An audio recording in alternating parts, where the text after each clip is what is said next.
Namaste. I had a request to do a reading on Sri Mataji Nirmala Devi. So I have her image up on the screen, as you can see.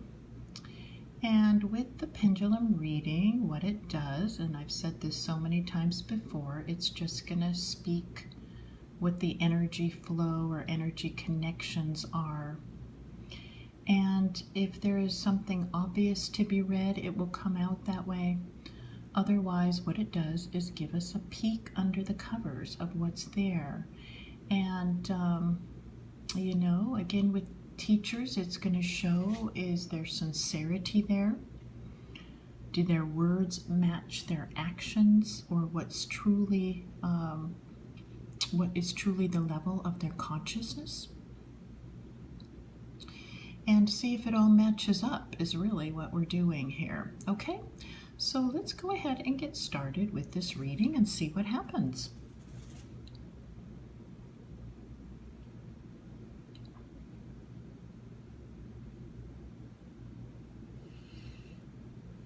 Okay, so right away it's a heaviness to it. The pendulum is going down, again showing that the body has indeed passed. And it raised up relatively easy. So we will see what is the story with Sri Mataji. Okay, so with this woman of Hindu tradition, or born and raised in India, she drew large crowds around her. And the people felt her Shakti and felt like she was mother, like a divinity, many, okay? But with her, in terms of her upbringing, it was, and again, what one is hearing is laced with wealth, okay? There was a feeling of luxuries, many luxuries around her, and this was part of her lifestyle. Okay, Sri Mataji spoke of herself as being an avatar. And being an avatar means one that is awakened at birth. So what that means is there's no more journey to go. This is what she spoke of herself as.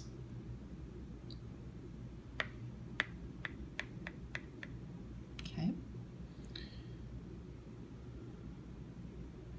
It's interesting with a triangle type of thing coming out. Let's see. That's just an interesting, I haven't gotten that before with a triangle, which I find interesting. Okay, so she had her way of speaking about kundalini, and there was an episode in which she felt this kundalini rise up to the Saraswata. And she spoke a lot about chakras and the way that the kundalini rises up and chakras need to be cleared and these kinds of things. Her feeling of it was more of a gentle energy that brought her happiness. It brought her a feeling of needing to, and what I'm hearing is being a caretaker of others or do good works. And again, it's visions is the word, but it's more like seeing lights and colors. And she felt this energy around her, she said, around the crown chakra, as well as breezes, okay, breezes blowing around her on her face and skin and hands. She felt this energy, the way she spoke of it, would bring good things to people, and this is the way she wanted to bring it out to the world.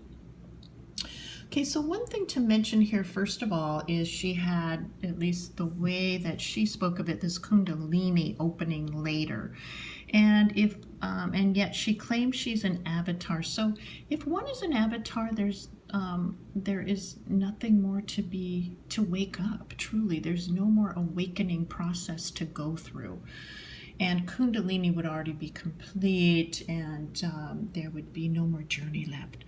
So saying that this kundalini process came later is, again, just a question mark there. Those don't really line up, those things. Just something to put out there. And,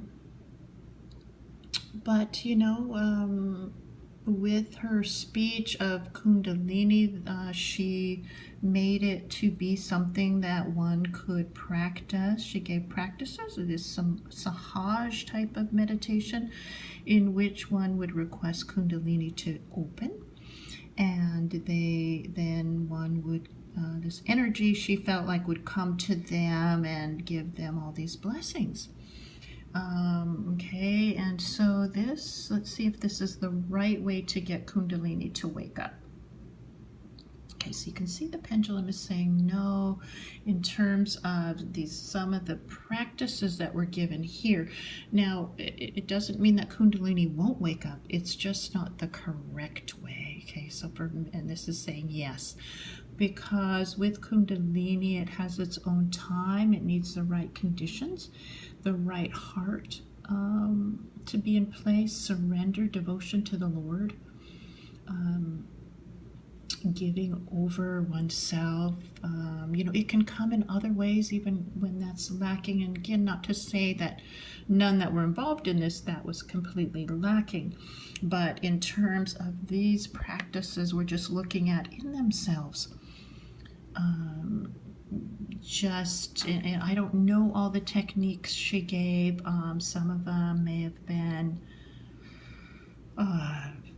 things that just are not really just the correct way, okay?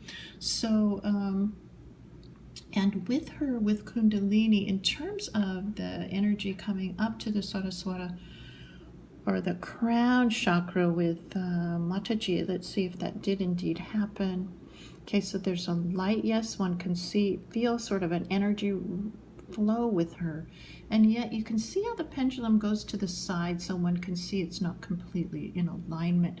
So what it's saying is, again, that it wasn't completely, she's not done with this journey. And and again, it's just a little off. One can see how the pendulum goes to the side, which means some of her teachings, her ways of speaking and things were just a little off. They weren't in alignment with one that would balance straight up in a flow. And then also this Saraswara, this energy needs to come back to the heart to complete. Okay, it needs to complete itself in the heart, and this is where the dissolution of mind, complete dissolution takes place. Let's see if this happened for Sri Mataji. So no. All right. So in terms of her practices, her things, her presence, her teachings having some value for others. Okay, there is a weak yes. It's relatively light. It doesn't mean, that she gave. So with some, it possibly had a way, and you can see there's sort of a balance and stilling. So, I'm just going to let this happen, and let's see what happens with this. Okay, so cycles. Mataji is in cycles still of this process where she is swirling around the edges in consciousness, and she is attempting to find the center and struggling to maintain a balance within these cycles of energy that, again, it sounds like that she left with. Let's see if this is right. She did leave with that, and it's just hard for her to find this balance still. I do see her holding hands with somebody, so she is connected there with others. And let's see, and this is a big yes. And is this helpful for Sri Mataji? Okay, one can see it is. I mean, she's got a connection, a love connection, either that or a partner, I don't know, but spirit connection there that seems to be beneficial for her.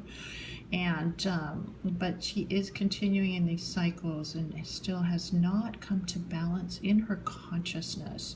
And this snake dance that she spoke of has not, I mean, the snake has not completely eaten its tail, okay? There's more to go. There's more dissolution to go. This process of kundalini really was just a very light energy in her that didn't have that, where she truly talked about effacing the ego, challenging the ego to where this ego dissolves. Did she speak much about this? So, and some of her words may have come out a certain way, but they just, again, one can see they're just not, it gets a little skewed and lopsided and odd, like it's just not, it's not fully lined up and balanced. Okay, with her as well, when in terms of these luxuries that she surrounded herself with, was an issue in terms of her feeling like these were part of what gave her a certain status that she wanted to maintain. And this is something that she, again, an attachment, let's see, that needs to still be stripped away. Like, these outward appearances and whatever we are robed in this way is not who and what we are. It's not something to attach to and something that you need to work hard at maintaining to have a certain appearance. This was something that Mataji made sure she had around her. Some of the workings in the ashram were, again, not, I don't know about the word ethical, but just some of the money issues. There was money issues. When you have a big following, you're going to come across issues. There's a lot of issues in these big ashrams. Most of them aren't. Many, let's say, are not completely ethical. I mean, there's issues that will come up that are not in line with honesty and and so this is something there that was there also. Okay, so there's some pluses here for her where she did try to speak out against some false gurus. It sounds like, okay, there's a few light marks of that on her. However, in terms of her completely walking the walk, let's see if she did it to end this journey. No, she did not. So so this Buddha is there in the heart. Okay, has she come to that Buddha, that awakening in the heart? It's saying, yes, the Buddha's there in the heart.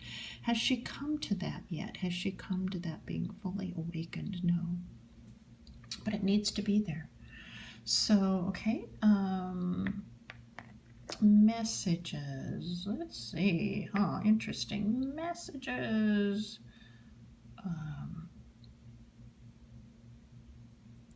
Maybe her messages brought a bit of, is it that there's some static in this energy?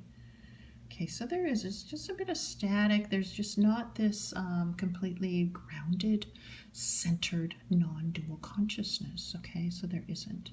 See if there's anything else. Okay, no. So this is just, again, something to look at, as far as teachers go, to just have some awareness about the ones that do collect a lot of devotees. You're going to encounter, there's going to be issues. There's just no way around it. So, and then also to, make sure that everything matches up. I mean, really go by your gut. This is really important, okay? And also with Kundalini, when people talk about it as being a real gentle energy, it's so easy. It just will bring happiness and things. This is also something to be questioned because Kundalini will rock your world if you're going through it. You will know that it will bring, on a physical level, on spiritual, mental, on every level. It's going to create a fire. It's there to burn all those layers of attachments away and challenge the ego and bring it up in your face. And there's a lot of suffering like the saints go through. It's a hard path. It takes a long time. Okay, so that's one thing to look at with as far as kundalini. And also this was not in alignment with being an avatar and being, done, and then having this kundalini process begin later. Okay, just something to look at as far as Sri Mataji goes. No one can take away someone's if they feel really good about a teacher or get something out of it. No one's here to take that away. But all this does is give you a bit of a peek under the covers at the energy. Okay, so I hope you enjoyed it, and thank you for your request, and have a good day. Bye-bye now.